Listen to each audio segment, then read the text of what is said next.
those frequencies will turn on our dormant DNA, help us remember who we are, help us remember why we came and incarnated in this now. Know that this is happening for our highest good. I mean, that's what I've believed in ever since I was a little girl. I just didn't know it was going to be such a journey to get here. This is Unconditioning, Discovering the Voice Within, with Whitney and Jenkins. Hello and welcome to the 99th episode of Unconditioning, Discovering the Voice Within, where I bring on guests and we talk about the inner authentic voice and the challenges and rewards that come from following it. This episode, I have with me Kristin Reitter.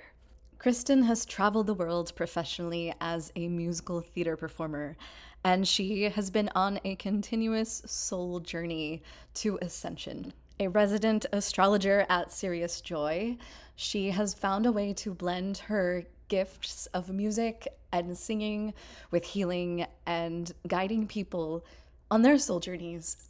She birthed this year her sound healing program called Platonic Sound, and it is next level. Every Friday at 12:30 p.m. Eastern, you can watch her do a live pop-up tarot, and she has created also a show called Who Are You on YouTube, which delves into inspiring guests who are sharing their magic. And her most recent episode, starring Robbie Hunt, who I've previously also had on my podcast, is one that should not be missed. I've also had the pleasure of having personal reading from Kristin, and she's the real deal. Her wisdom and her enthusiasm is contagious, and the more that I get to know Kristin, the more she becomes one of the favorite people that I've met in this past year. So, without further ado, here is my conversation with Kristin Reitter. Enjoy. I do the same thing. I'm like, oh, I'll go to start. How are you? And then I'm like, oh, wait, we're already in. I'm asking you questions. Hold on, hold on. I got to save it for the show. I got to save it for the show because this is really juicy and that's really good. And it's organic and it's authentic and real.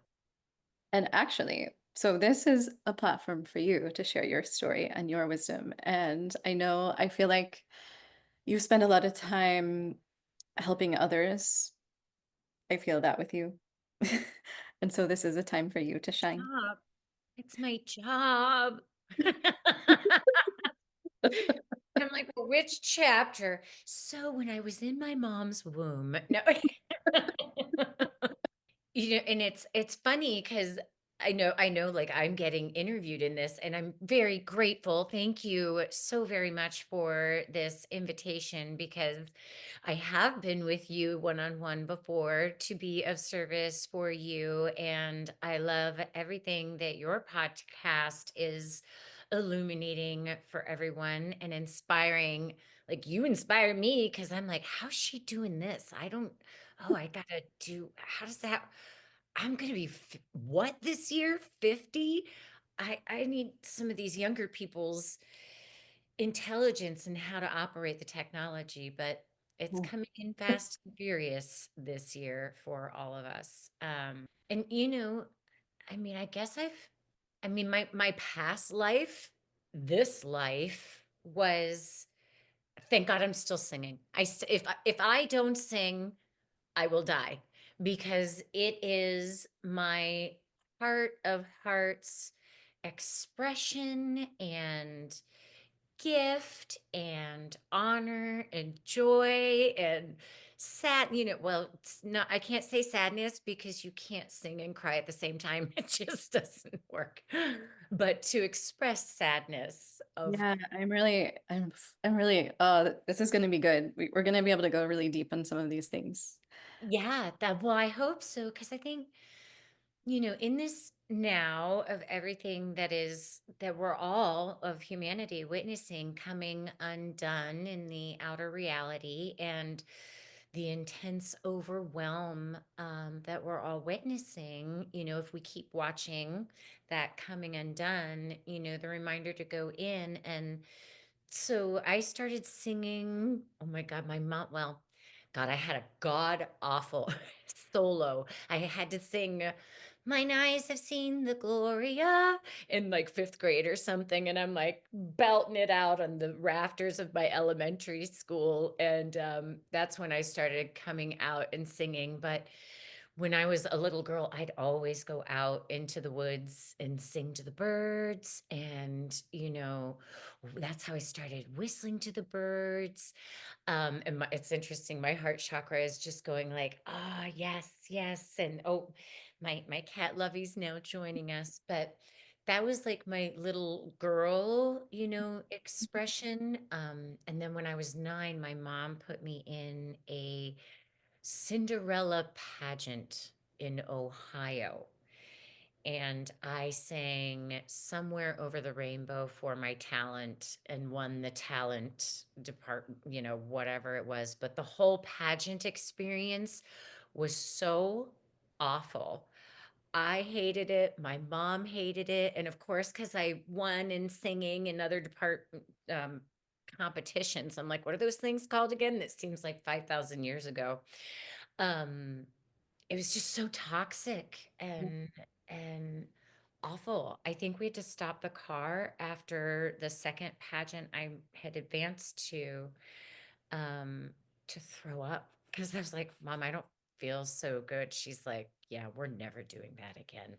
And she's like, "Hold on, I'll get you over it," just to like get rid of. So my body as a child and my voice knew where I wanted to be, what Mm, avenues, but it gotcha. was I'm going to tie this in to where I typically start a conversation. okay, perfect. Because I usually start the conversation with this one question and it can go wherever from here. But this is what I ask every guest. And because it's called unconditioning, Mhm. it's about authenticity and that voice within that you're following, the duende or the daimon or whatever you want to call it, that thing that you can't ignore that is driving you. And because you help people find this within themselves, you've had to go through a lot of experiences on your own in order Yep. to get there. So, one of the first things that I like to ask is when is the first time that you realized that you had this inner voice of your own and you were able to recognize it and follow it? Oh my goodness. Well, it goes back. I'm like, well, we were living in this one house. I was pretty young. I mean, I was 3 when my 3 years old in Ohio, and I had an imaginary rainbow bird named Pedro that I took everywhere with me, and I would have the waiters and waitresses bring him crackers so I could feed him on the floor because I knew my mom would be upset if I had him on the table. Nobody else could see Pedro. Nobody spoke Spanish in my family. We were in Ohio. So there was that. By the time I was 5, I came down to the kitchen one day. Oh God, and it was this 70s wallpaper. I remember it so vividly. This beautiful silver daisies and orange daisies, so 70s. And I came down and I was devastated. So between 3 and 5, things had started shifting for me. And my mom was like, "Kristin, what's wrong?" I said, "Mom, Pedro flew into the wall. He's never coming back." So that's when I started to discern where I felt safe sharing and guard myself and starting to shut some of those intuitive capacities off to protect and get through. Because it was also around 3 and 5 that I would be I loved watching people. I learned so much from watching my family, and we always had a lot of girls around. But I would notice that what I would see in people's hearts wouldn't match what was coming out of their face. Mhm. And the more and more I saw that, I was like, oh, okay, I better figure out how I'm going to navigate this because sometimes I get funny looks from people or funny this. So, already by 5 years old, that intuitive knowing was starting to find her own safe place within my own beingness, which, in my opinion, has always been my heart. Um, but yeah, those were some harsh realizations of there's an alarm going off and there's no smoke, no fire. I have no incense. I have Well, we all have Sun squaring Uranus in Taurus. I am a Taurus. As you know, in my current wisdom, I do organic technology. So we're triggering something interesting with the sun of our hearts right now. You can't write it. Thank you, Father God. We're back to the heart of the matter. Yes, absolutely. But by 5, I was noticing like, okay, people aren't seeing things the way I do. And, I was already singing and things by that point, but I was learning to navigate myself differently by 5. Yeah. Was So your upbringing, like your mother, was your father around as well? Um, my parents didn't get an opportunity to be hippies. They started a family very young. And my mom was a stay-at-home mom. I can't not talk about astrology. She's a Cancer. And I had 2 sisters and my brother, and my dad, worked a lot, house, like it was a good upbringing until they did not get to express their revolution of that time that I think a lot of the boomers got sideswiped with the other agendas that got implemented. We'll just say that. So there was a lot of partying and things that started happening in the home, family, and foundation. And it was like, okay, this is a shift show. Oh my gosh. I can't talk to any of these people. My mom played the piano, so there was beautiful music in the house. And my sisters and I, it was the 70s. So we're cleaning the house on Saturdays and we put Barbara Streisand on and we're all like singing and cleaning and, making sure the home is there. But my parents divorced by the time my parents divorced twice. So by the time I was 6, my dad was out of the house. So, and my little sister is 18 months younger than me. So things started unraveling around 5 for me. And I was like, okay. And then by 6, it was like the first divorce. Okay. And then Pedro he flew into a wall around that time too. Mm-hmm. Gathering. Mm-hmm. What was the reaction to Pedro from your family? Was that encouraged? It wasn't discouraged. I never remembered it being discouraged.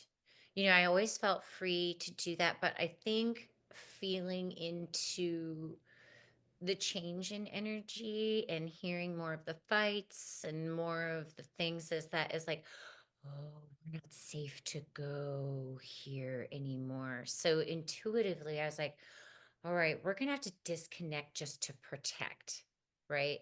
Because when I was growing up, there wasn't counseling, there wasn't anything, there wasn't a differentiation between organic and non-organic food. It was just all organic, And it was just a different time. We didn't have all the technology, we had LPs, like all of that stuff didn't exist. So we played with each other, but there wasn't any counseling and stuff like that either that was known to the public. So we all just did the best that we could with what we had. And, my sisters and I would go and ride our bikes out and go on our hikes in nature and get crawdads and play in nature. And nature became like my safe haven. Like when I was like, girl, I was 7 years old at church and I was like, are you kidding me? The pastor's wife gets to sit there and color and I have to listen to this guy tell me what God thinks of me. This is the biggest crock of crap I've ever. This is my 7-year-old brain at church. I was furious.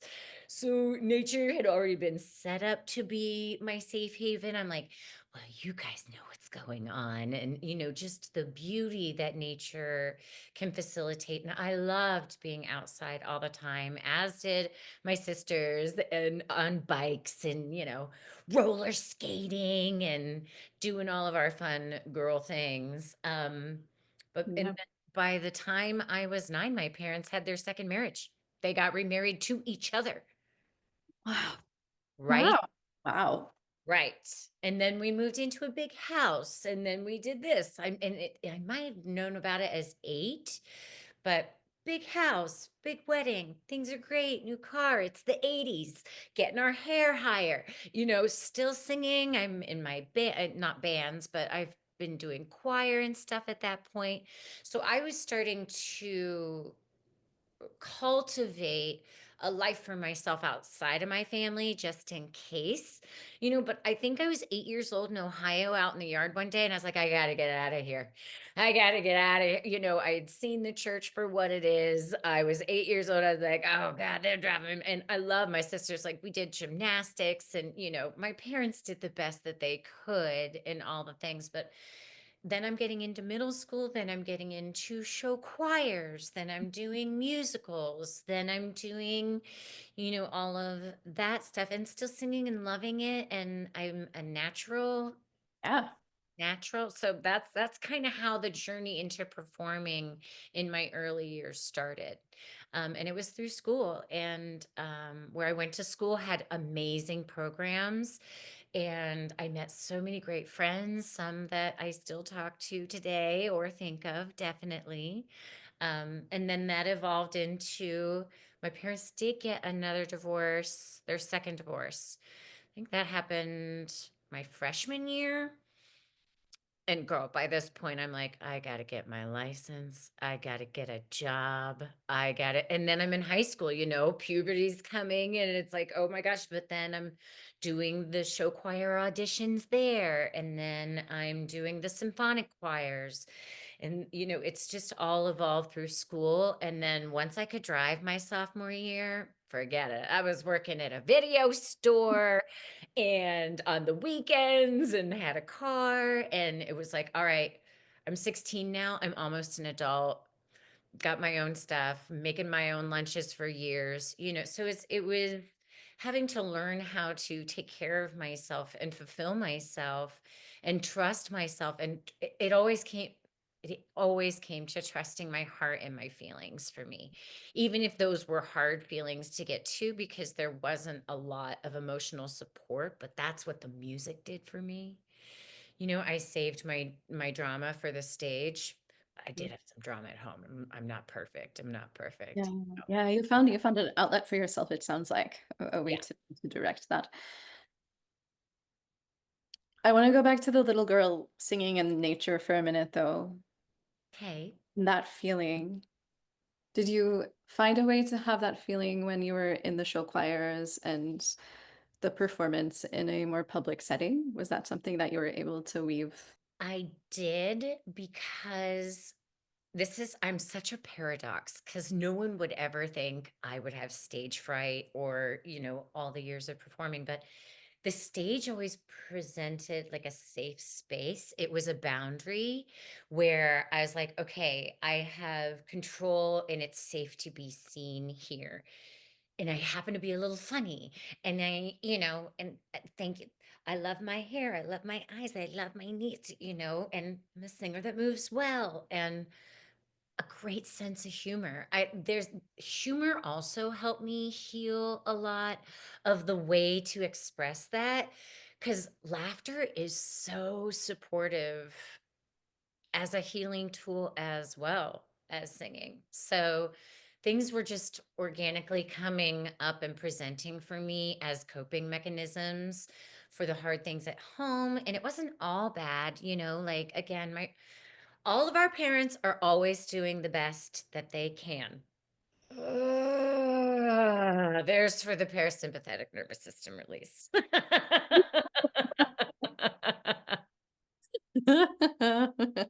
Yeah, was there a moment in your performance singing in the younger years in your high school that you felt like people were trying to push you in one direction vocally?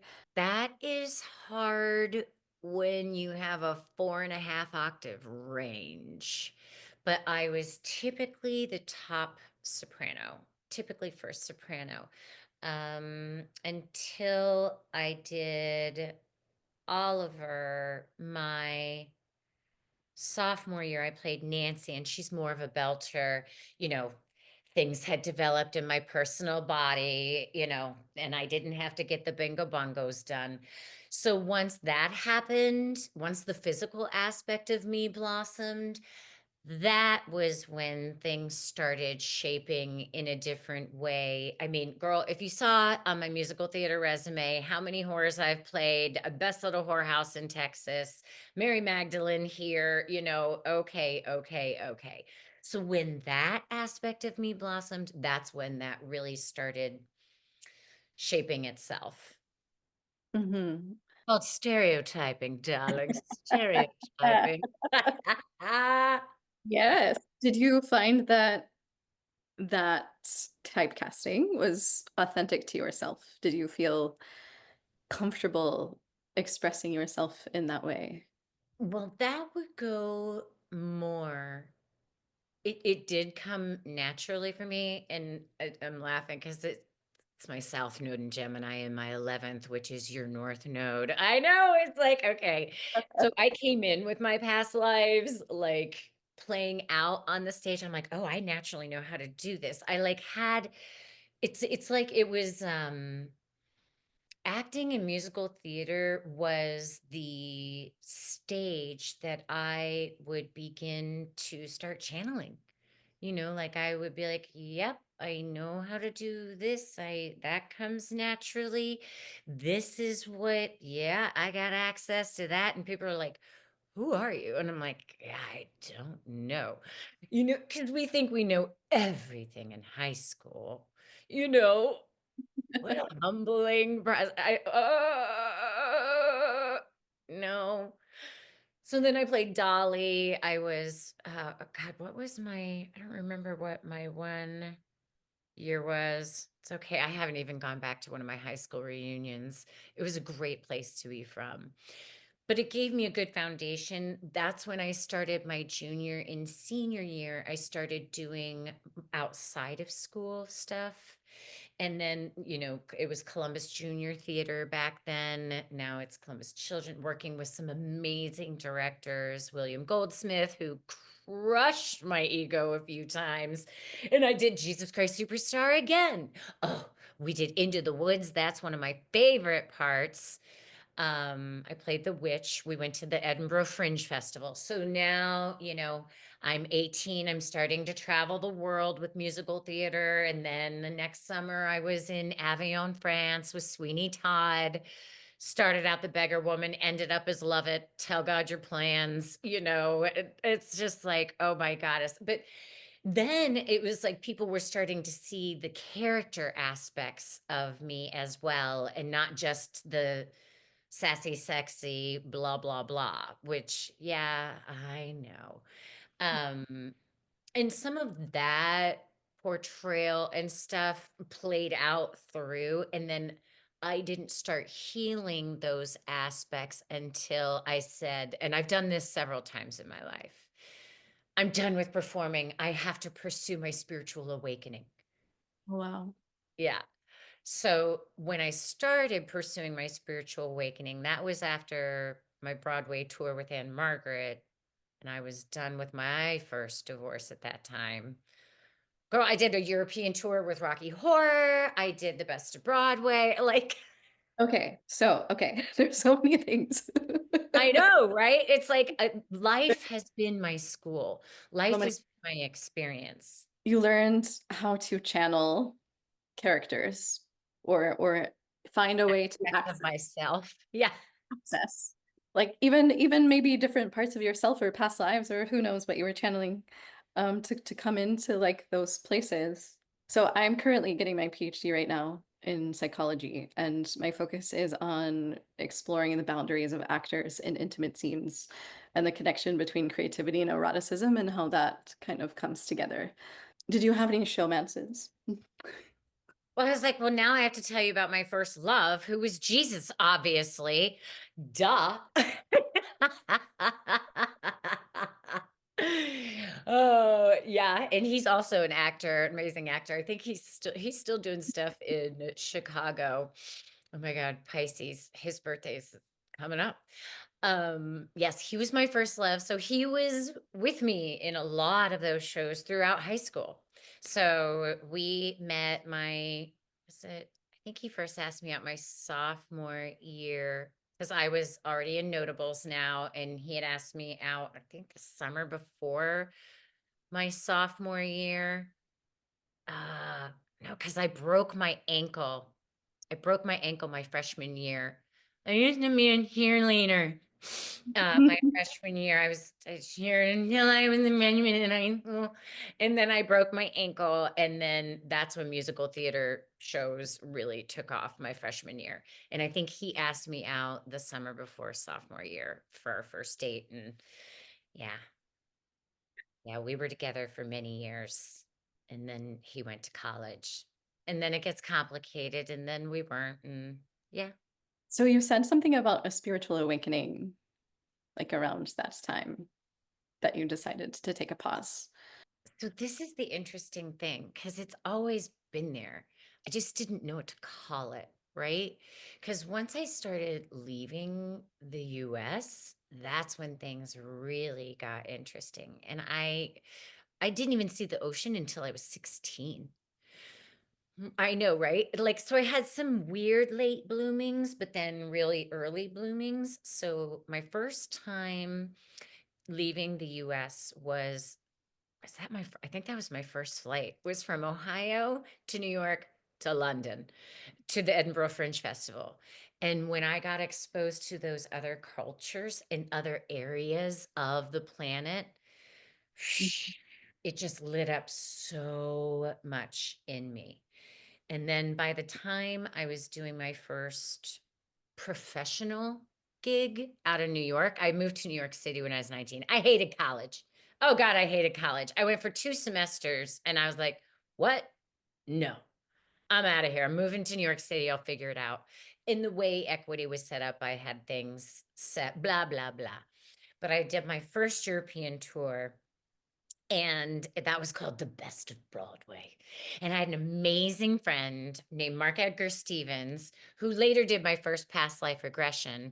And he and I sat behind everybody in the bus, and he would do angel readings every day. And, we were friends from, one of my still favorite human beings on the planet. And we would just watch the shift show in the front of the bus and be like, can you believe that? So, and I was 19 at that time. I was the baby of the show. I was always around like older people, and getting exposed to their wisdom and experience. And that shapes you. I've always, I am a firm believer of living it and experiencing it to really get it in there. I've never been much of a book. Like I did great grades and A's and B's and whatever, but I'm a life experience gal. I like to get in there. And he helped activate a lot. But by the end of that tour, like I'd be getting off in foreign countries to be like, oh my God, I lived here. I'm so connected to the planet. So thinking now in the grid work I do with the planet, like that's when things were getting activated. And I think my heart has always told me, oh, after this situation, I'm going to have to move here. I was 8 years old when I was like, I got to get out of Ohio, so, but it's always been my heart. I'm a 1 degree Leo rising. I can't not listen to my heart. And that has required a lot of alone time for me as well. That's when I would go out into nature and just be like, I need, mm, just what am I saying? What's coming from here? What are my feelings? Or, I just need to like have some quiet so I could feel those feelings so I could have my own meltdown, you know? Mhm. Your spiritual self and your performer self, was there a moment where you were able to merge those as one and realize that they complemented and informed one another? Because the way of performing in our world has been built, I always felt I could do one or the other. Um, because performing and getting auditions, like it is a full, like I have sat my ass on the sidewalk in New York City for hours. I froze my ass. I put in the work.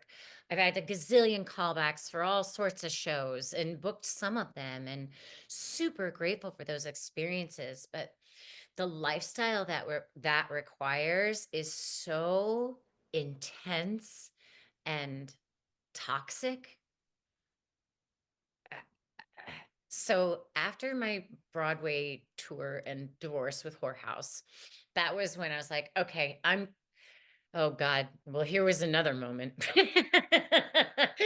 Because I'd been doing all these great things. I was sober. I got a divorce. I moved to an area in the city that I always loved. And then I was starting counseling with the paradox process, which I loved, that helped me navigate some things. God, Thomas, what's his name? I forget his, and that was super cathartic. And in the 3 months of therapy I was doing there, I started writing my own music on or house a little bit before that. And I was like, well, I think I want to reward myself for all this work, I had some savings, whatever. He's like, oh, yeah, Montreal up in Canada has a thing that's really cool. You could get your music out there. I was like, no, like I'm thinking of going on a yoga retreat with shamans in Peru. And he's like, whoa, okay. And I was like, yeah, that's totally what I'm going to do. And then I booked that trip 4 days before that trip, Whitney. I get the message from my heart, God, universe, you have to move to LA. I was like, what? So 4 days before that trip, and my bestie, Mark Edgar Stevens, was moving back to New York and he was in LA. I was like, are you effing kidding? Like, these are the miracles in my life. And that's spirit like working in your life. And so many experiences up to that point, and synchronicities, and knowing to see the symbols, and trusting my heart, and getting myself into some trouble. It was my 20s. But he did my first past life regression when he came to my going away party in New York City before I went to Machu Picchu. And the lifetime I first met in that regression was the lifetime I had in Machu Picchu when I got there. I was like, oh my goddess, you can't write this. So that's when I was really stepping into, and it was my Saturn returns, 28, and I was like, okay, I'm done with this theater thing for a minute, and done with this, and done. And kind while I'd also been working with children my whole life. I would be babysitting for work at 12. I would nanny kids. I was always working with children. And in this past life, in that lifetime that I remembered in Machu Picchu, I was preparing children for their earth purpose and then getting ready to move to LA, where I started my own yoga practice for children. Right. So, like, tell God your plans. It's real. Hey, it's a full moon, everybody. Well, I don't know if when you're listening to it, it is, but always tell God your plans and listen to your heart. It's so important. We've all been so, and I love children and I love people's inner child. And like, I can feel when there's that disconnect because I've experienced it myself, and having to come back to all that I am. Girl, I'm like going to be 50 this year. Oh. I know. I can't believe it. I would kick and stretch, but they can't see it anyway. So that was when I was 28. And then there's a whole nother, world of miracles where I was so terrified to move to LA because I was like, oh God, LA, they're all fake. I'm not fake, mom. I'm terrified, but my heart's telling me I have to go. This doesn't make any logical sense. The Machu Picchu trip was absolutely amazing, but my brother and his wife picked me up when I got back to JFK from that trip. We had my going away party. I drove to Ohio, got a car, drove cross country. That was it. I was like, all right, now I got a car. Had you been to LA before that? I had only been in Costa Mesa on tour. I had never been there. Yeah, my Aries moon, I'm like, ugh, heart's saying I have to do it. I just have to do it, and I'll just jump. I just go for it. What was I that like? Yeah, to get off the plane, what was that like for you? After that retreat in Machu Picchu, horrifying. I cried. My brother was like, "Chris, what's wrong?" And he's no longer with us. And it's interesting because before your podcast, I have this light that he plays with from the other side, and it came on full blown. I was like, "Okay, I guess you're going to be talked about today, bro." Um, and I dreamt about his wife last night. She's not with us. They all passed in 2019. Um, and their children too. Yeah. So, he and his wife, they hadn't made their children yet. They picked me up, and getting in the car and being at JFK Airport and just driving, I felt like the concrete had severed my heart and disconnected me from the planet. And I cried the whole way to my apartment. So that's what it felt like, because that's what concrete does. It separates us from our organic connection to our home, our planet. And I think now in this day and age, folks are really starting to understand the importance of walking around barefoot, eating more greens, watching what we put in our bodies. And heck, girl, this was what, 30 years ago? It's forever to take. 20 some odd years ago. You didn't know what you were signing up for, did you, Whitney? No, no, it's wonderful. It's wonderful and I love it. And we have so many parallels to our stories that we'll have to talk about later because I don't want to interrupt this. So Los Angeles was next on your adventure. Yes. So I was moving into my bestie. She and I are still besties to this day. We voice note every day, girl. Oh no, when she walked into the rehearsal room at her house, I turned and I was like, "Oh, I knew you were going to get this gig. We are going to be best friends for the rest of our lives." And we are. Um, I was taking over her apartment in LA and met people, and I was like, "Okay, writing my music." And then I was like trying to find where my niche was, and it's so different there than New York, because New York will beat you where you got to go. New York City is no joke. And just the I don't know what would happen if I went to the city these days. I'd probably implode. But I loved LA because I loved being able to drive. I loved being able to have more space, more freedom, the weather. It was just the sunshine. Christmas was a little weird. I was like, why are people putting decorations up? And, I had a lot of fear too around the falsity and the illusion of LA, the fakeness. But I eventually got a voiceover agent. I eventually met some other people, and then I went to a 108 sun salutation. I was way into yoga at this point of my life. And I did a 108 sun salutation at this, I don't remember the name of the studio. It's in the valley. And I saw this woman's children's certification for yoga. Shauna Meyerson. I just connected with her on Facebook a little bit ago too. And she had a certification program. And from there, it was like, I'm teaching kids yoga. Then I met, gosh, 2005, I met my soul brother, Christopher Witecki. I sang him Aquarius. We've been friends ever since then. Then we were roommates. Then like it just unfolded organically. And I met some of the most beautiful souls that are still in my life today. And part of that, um, I did dive, and then I started doing sound healing. That happened in Tucson, Arizona. Oh my gosh, things just started coming on at this point. I was starting to do cards. I was starting to study astrology. I was writing my own music, teaching kids yoga. I wasn't so much in musical theater anymore, but I was doing more voiceover stuff, trying to get into the LA stuff. But more of my spirit was online. I was more outside in nature because of the weather. It was like there was a different aspect of me growing, more of my spiritual, and the ocean. The ocean is my jam. The dolphins are my jam. The whales are my jam. And then I started finding my goddesses. And then I started finding my goddess groups. And then I went to Malta. And then that activated a whole nother aspect of my soul with my priestesses. And then I remember my incarnation with Jesus, which what Techie and I had already said. We were Jesus's kids. We swear it, brother and sister. But yeah. Mm-hmm.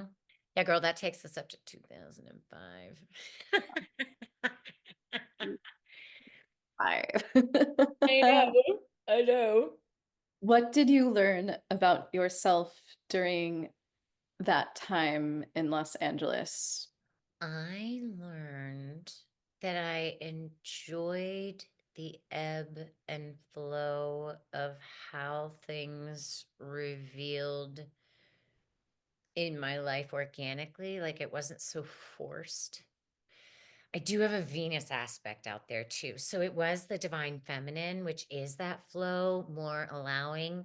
Although I did have a really great relationship with Ben and Jerry's, I was very shapely in my late 20s.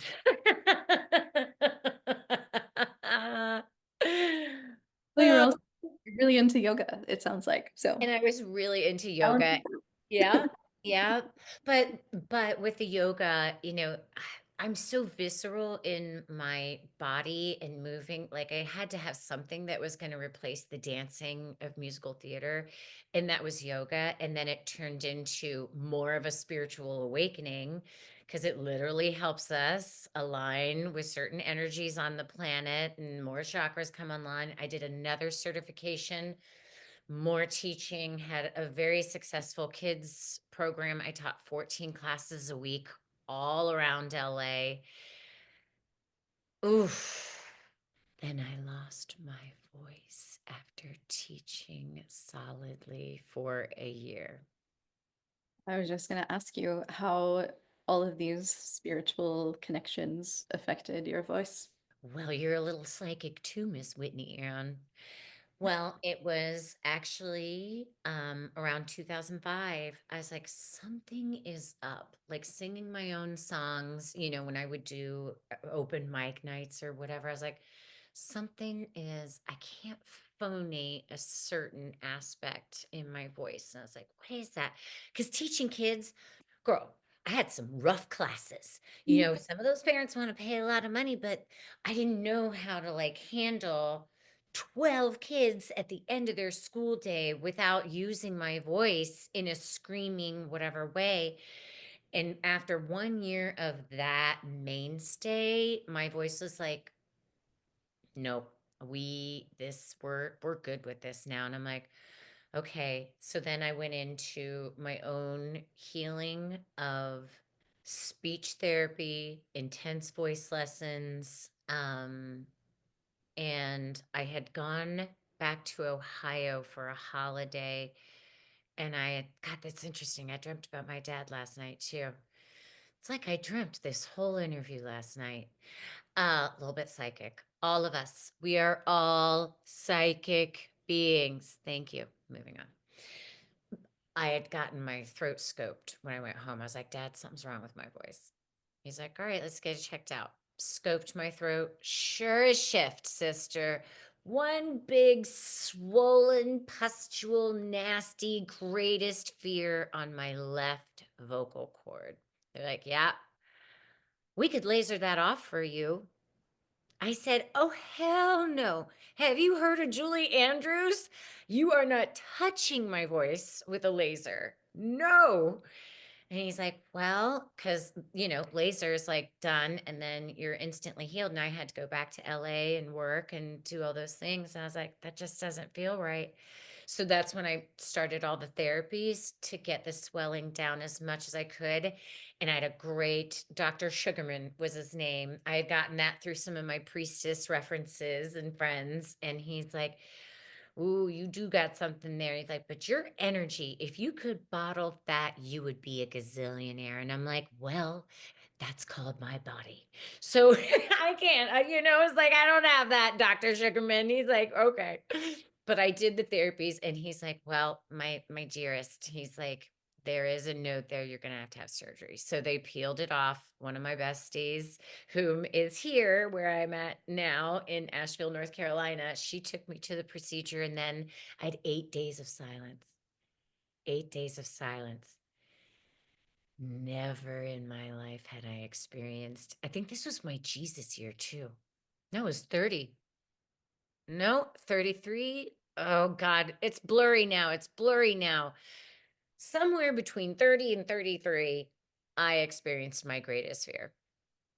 And it was terrifying. And the 8 days of silence, whenever we practiced silence, and what I witnessed was even more of my listening and feminine came online, more of my psychic abilities. I had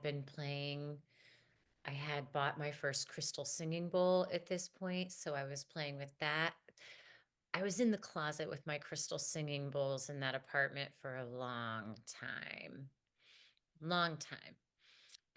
But the silence and all that gifted me with of things that were coming up that I needed to work through in a huge way was very humbling. Absolutely. Did you feel during that time that you were able to surrender to the healing, or was there a fear of survival for you and like not having access to your voice and how you made your living or It all came up because that's how that's how I have made my money, whether it's communicating, acting, singing, like all of that. Mm. So all of it was like a dark night of the soul. It was intense. And what happens when we do our shadow work, it activates even more of our light work. Like without going to those depths and grieving, and yeah, I was terrified. I was terrified for months. Like, how's this going to work out? What am I going to do? Um, but it all worked out, and I did have a lot of support from my family and friends and prayers, and some Reiki sessions where people pulled like nasty ass black shit out of my throat chakra and was like, "Oh, yeah, I've been silenced before in other lifetimes, if not burnt at the stake." Right? And that was something that I had to go through to get to those dark places and heal them and look at them and be like, "Okay, this isn't the end. This is a rebirth." yeah. Yeah. So what did your voice feel like on the other side of that? Oh my gosh. And then a year after that, I got to do a reading for Julie and for Blake Edwards, whom is Julie Andrews' husband, and they were doing a show read, and she sat like 5 feet from me at a table, and I'm singing all the coloratura. It was like complete rebirth, and I'm like, "I'm singing for Julie Andrews right now. I'm singing the random number Julie Andrews." Another miracle, and that happened a couple months after that, audition. Or after that process. Yeah.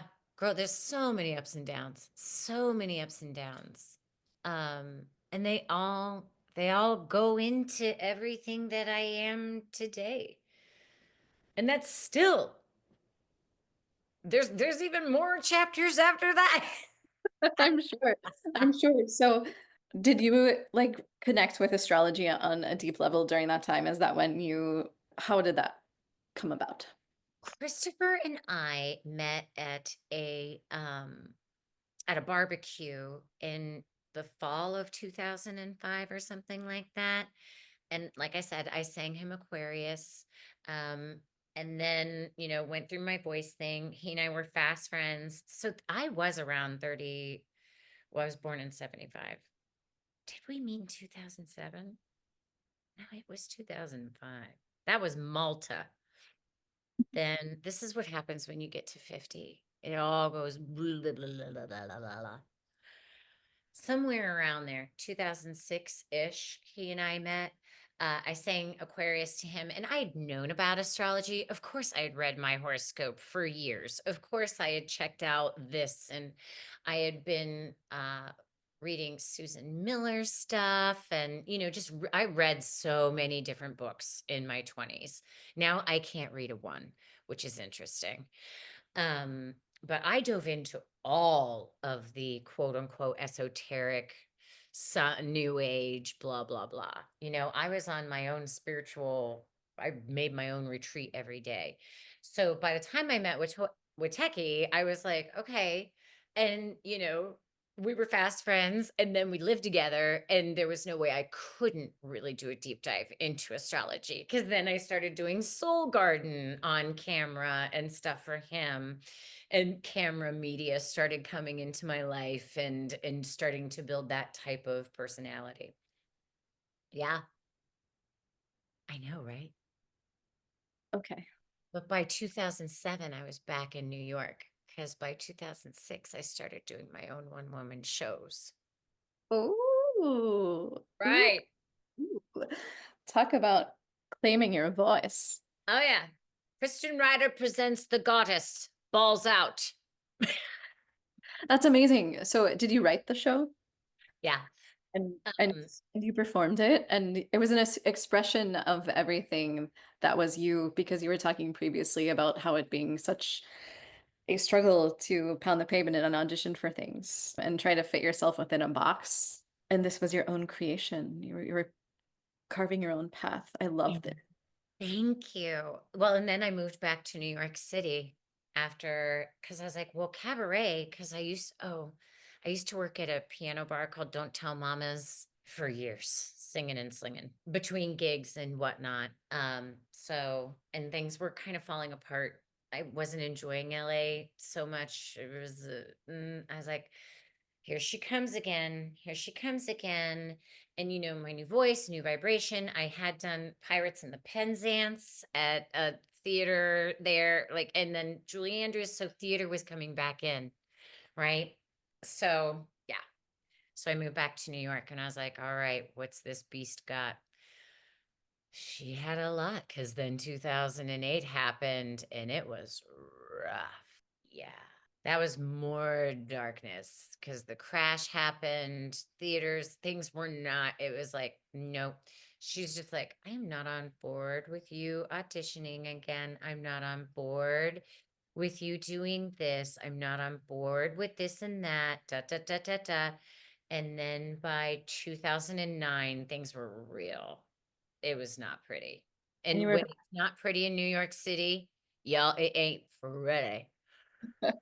and you were back in the concrete. I was back in the concrete. I was back in the concrete. I went back to what was familiar, because I was like, oh, things weren't feeling here. And then it's like that. And I wrapped up some karmic things that I was left unsettled with, especially as the theater was birthing in LA. And then by the fall of 2009, I had to go stay with my mom. I was like, Mom, this is killing me. My mom didn't even recognize me at the airport. She walked by me twice. That's how like dark and like, whoa, I looked. I did not look myself at all. I'm all bright and shiny now.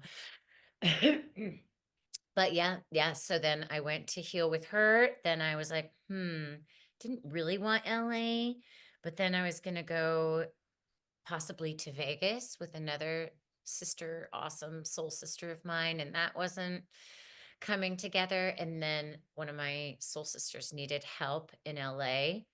And then in other things started birthing. And then by January 2010, I recorded my first sound healing album. Uh-huh. I came out of the closet. Oh yeah, and one of those journeys, someone in Sedona told me, girl, I was a gypsy forever. There's so many adventures. Well, I had gone to see a sister in Sedona, and I had never sang with anybody's bowls out in public. I was doing that in my own studio apartment prior to Witeki. And I did it for her and another soul sister, and they were like, "You you have to do this for humanity." I was like, "No, no."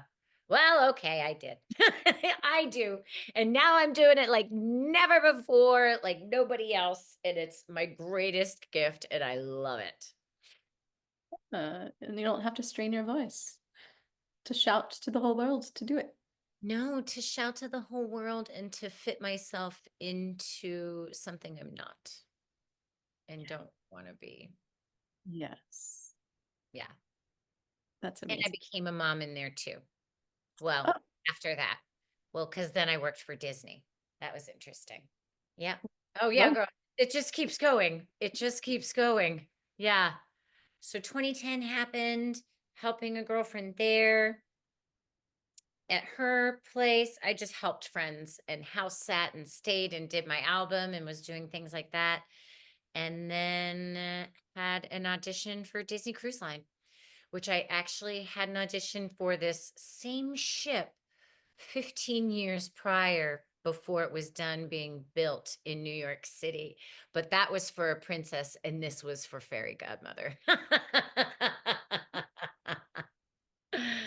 And then I got that gig, and 2011, I was in Toronto rehearsing, and I did 2 contracts for them. I don't know how I did that. Well, a psychic had told me once that I was gonna meet the father of my child, which I was very attached to in New York. So I think that's also why I was dipping back in there. I see.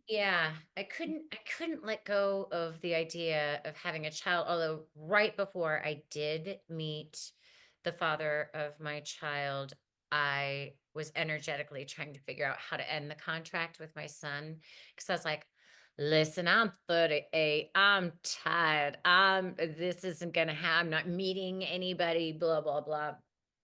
And then I came to Asheville to visit a soul sister and went back to New York and met him 3 months later. And that was a whirlwind that ended in divorce. It's funny, he's getting married this weekend. Mhm. Huh. But I have my son, whom is now 9. Oh, Yeah, yeah. 9. You found your like singing voice. Isn't it? And he has such a beautiful voice. And I tell you, it has another opportunity to reshape me because, I had him when I was 40. Um, Moved to Asheville because this is where I wanted to have a family. And what a humbling process, because I've had so many experiences and worked with children my whole life. And then I'm 40 and I have my own. And what a little humbling ass kicker he is. Oh my gosh. And it's there's no words. And I'm so grateful for him, and I learned so much from him every day. And things have been it's rough with his father and custody battle and criminality and all that stuff there, which has shaped me and more darkness, like, so it's been interesting my whole life. It's like, okay, and they're all parts of my life, right? It's like performing, not performing, and healing, performing, not. But it's interesting that some of the performing were some of the darkest times, and then some of the light workers, some of my lightest. But I think that's just our ego's desire to or our mind's desire to compartmentalize it so that we can understand it better. Um, and, with my journeys, feeling Uh, like I have to end it or blah. What did yeah, you I'm gonna think? make a connection here for Yeah. you that might be, I don't know, it's just what I'm getting. Mhm. It's remembering you as a child and Pedro and how you had Pedro when you were processing things in your life. And Mhm. you just talked about how your performing days were some of your darkest times. And so maybe you were able to process those times because you were performing and in that imaginative world. That's totally possible, and it makes sense with the feeling of, because I don't like to be in big crowds. I've never liked being in big crowds. Like, I'd pass out at the fair when I was little, and I can be in big crowds, but because I am spiritually so sensitive, I don't leave my house anymore for days on end. However, when I'm in big groups of children, no problem. And they'll look at me. They can see. They're like, "Mm-mm." Dogs and children every time. And my inner child feels safe, you know? So it's been interesting how it has played out in all those things because the stage is a safe place, in my Great. opinion. Yeah, and it's your inner child too. It is Coming out the inner time. child. Yeah. Yeah. Yeah. So where are you now in all of the light and the dark and the Well, now I'm doing grid work in my living room and activating vortexes and doing sound healing and astrology readings and using all of my wisdom from this life and beyond and the stars to assist others in finding their own light and navigating their way so we can all ascend. Ta da!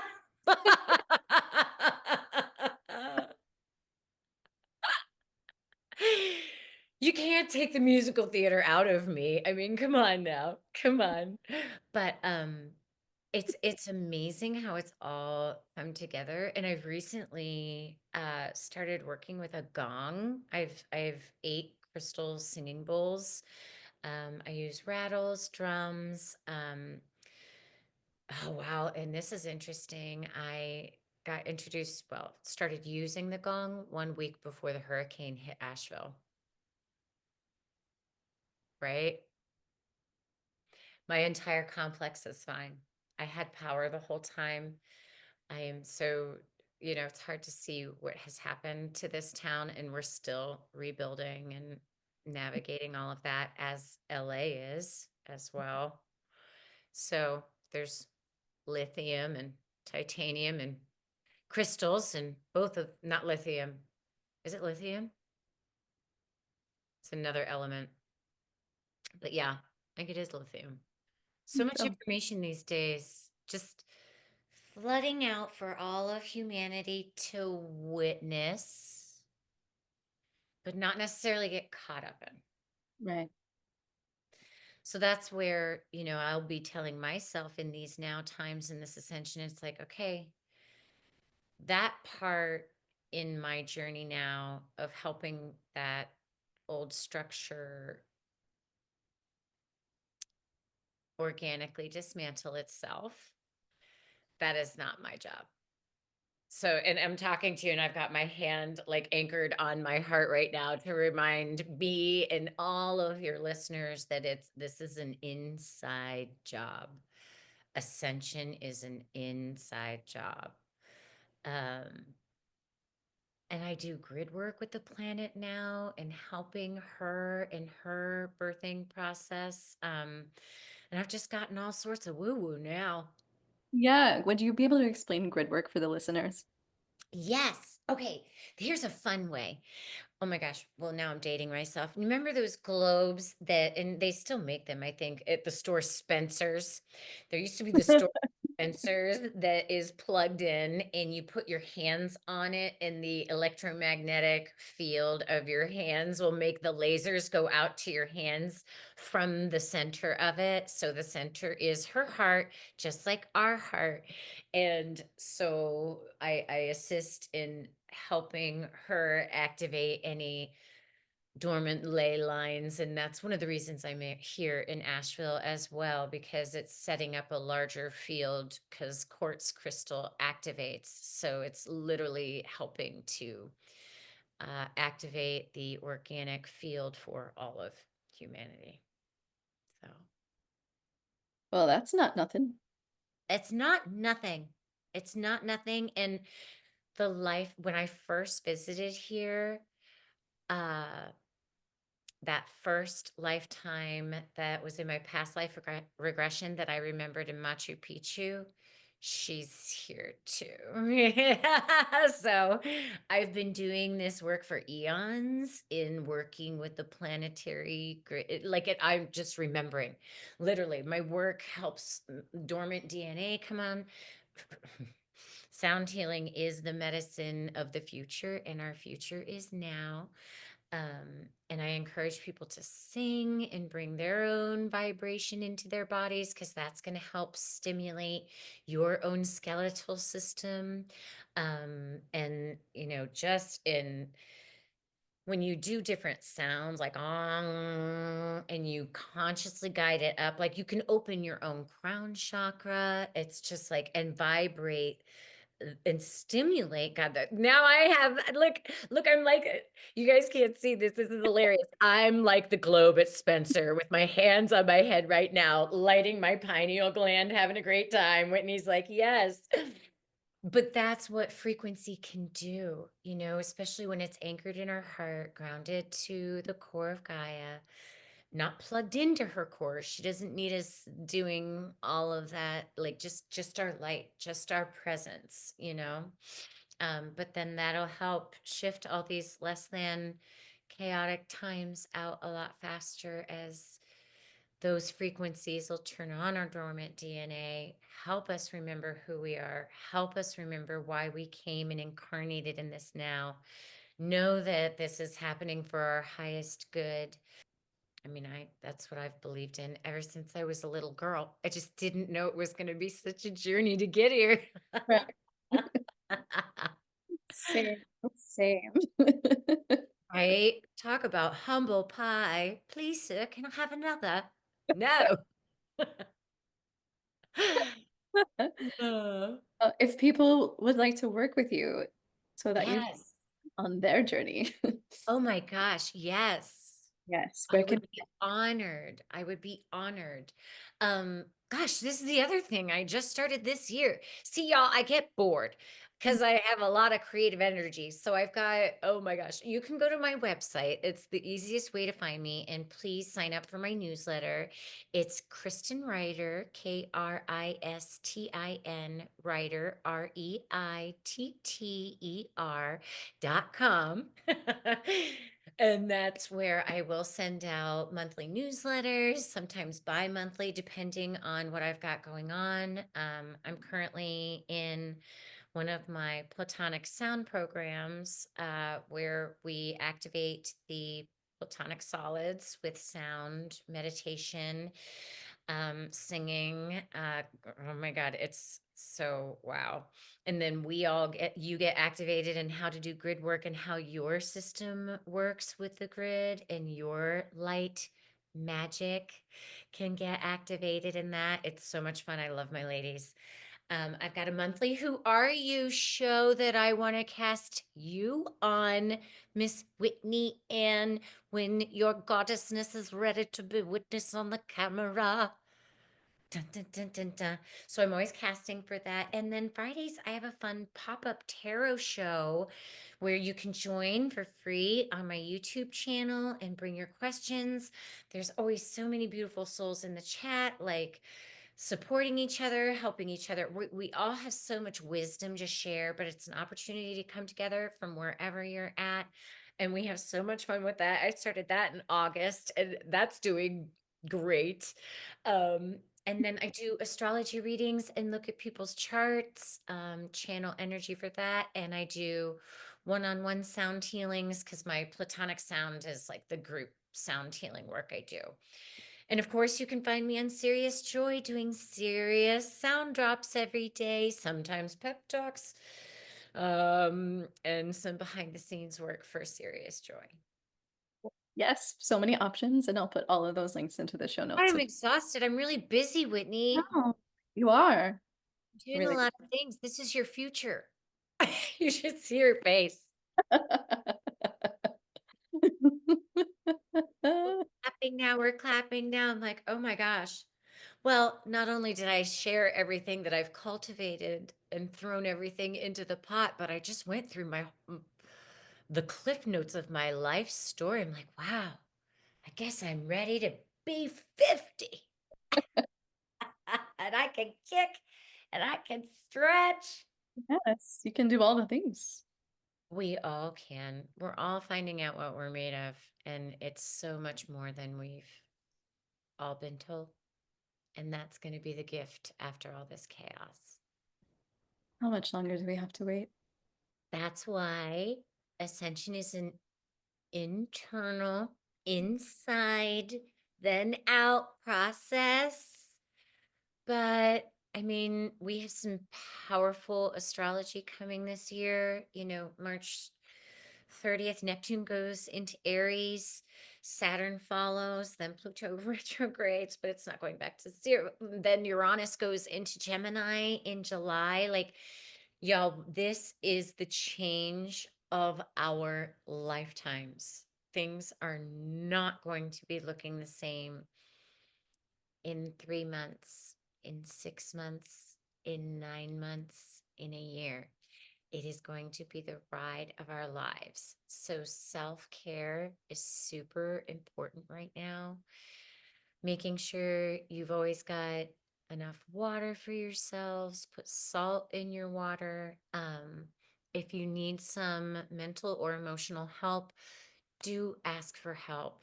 With Jupiter Direct that just went last week, I mean, I felt that go on, and then social media just totally exploded. But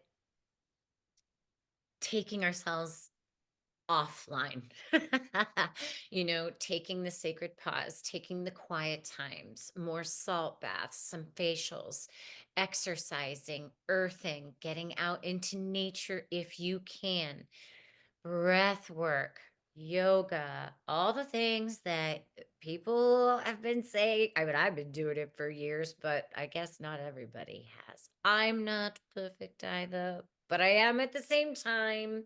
But the self care to really watch and manage our nervous systems is going to be par for your success this year because it's going to get louder. I think an important thing might be to note with the self-care thing is to make sure that we're integrating it so that we're able to understand it for ourselves instead of like going to like a yoga class and having it be a transactional thing that's automatically going to heal. Oh, yeah. Well, that would be meditation and feel your Yeah. feelings, y'all. Like, our feelings are our strongest power along with our light, right? I've been saying to the Serious Joy community for years, our emotions are a technology. They're our organic technology. And they're also why we've been so shut down and manipulated for such long times because I wasn't taught how to feel my feelings growing up. And now people like Whitney are here to help people psychologically analyze it so that they can be felt and not so overwhelming to break apart each time. But those feelings have to be felt, and integration is a huge, huge process that needs to happen for our our souls, our spirit, our mind, our hearts, our body, our nervous system, our beautiful organs, our planet, all of our I mean, my cat looks at me sometimes during the day like, "Whoa, you've changed. You've gotten to another dimension again, mom." Because our animal friends, the elementals, nature's a really great way, like leaning up against a tree by yourself, breathing. That's a really great way to integrate because they hear us, they hear what's going on. We're not separated from her. We are all one. And that includes all open, willing hearts ready to feel their feelings. Go, humanity. Go. We're ascending. We're doing it. We don't even know what we're going to look like in a year's time. We can feel the solar flares activating us. We can feel this new element of plasma. Like the next time I do my Platonic sound program, I think I'm going to have to do 6 weeks because we're getting like a sixth element in the field. And you can find that in the science field now. It's happening. And that's what's helping the organic ascension process, not the mental. We're still trying to control you and use your emotions and things for our food source, basically. Like, no, bye-bye. And that's going to be the gift and an interesting aspect as Neptune goes to the birth of our zodiac, 0 degrees Aries in March, like, and the equinoxes, like, what? So Neptune going there is gonna be our opportunity to take in the spiritual. Mm, hmm. That's interesting. They're giving me a big download right now of the sacred zero of Aries because it's our cells, it's the egg, it's the circle, it's the earth, it's, all this circle. And Whitney Ann can see I'm making a circle with my hands, you guys. But in that zero, it's everything, right? And all of the darkness and all of the light has made me the sovereign spiritual being I am. So, with Neptune going there, we're all going to be intuiting because Neptune rules how God universe communicates with us. Our spiritual leadership, that we, the people, really do have the power. And that's not political, it's planetary. That was such, I have to write that down. That was so good. Oh my God, I can't hear you anymore. That was pretty good. Okay. It's not political, it's planetary. I love that. Oh, oh wow. I mean, my crown chakra just opened up on that. So that's the energy of this spring. Pisces, people are going to have a really hard time denying the existence of Mother, Father, God. Like, this is it. It's so exciting. And so, also, the more we can focus on our, because we create with our consciousness. So the more we can focus on that, like, that's what we want. We want unity consciousness. We want everyone to understand that we are divine beings having a physical experience, and it's a miracle. And we are so powerful and gifted beyond anything you can imagine. Like, that's where we're glowing. It's exciting. And it's an honor to be witness to the greatest shift of Gaia and humanity. Doesn't that feel just so exciting? Like, you can feel the energy because the plasma is in the field. So I'm literally communicating it 4 hours to you, and I'm like, that's the feeling, that's the thing. I do unity meditations with Sandra Walter. She's been doing this for eons in a day. She's got it's like there are a lot of free resources out there for people to start learning. And if your subscribers or listeners are on a budget, like, talk to me, tell me what you need.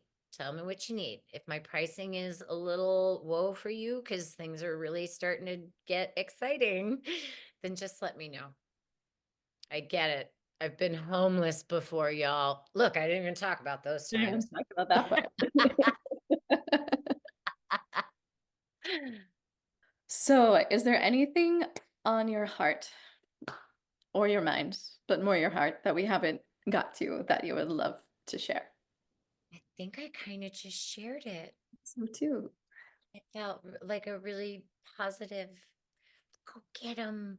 We're doing great despite what it looks like. And if you can't look at it, then don't. But if you need to integrate something because there's something you're not seeing, then do. Mm. It's the hard part. That's the hard part for people that haven't wanted to look at what's been going on. And I thank my son for pulling the blinders off of my eyes because it's not the same system I grew up in. Yeah. And I'm here for the OG, baby. Okay. So, I have one last question to wrap up the conversation.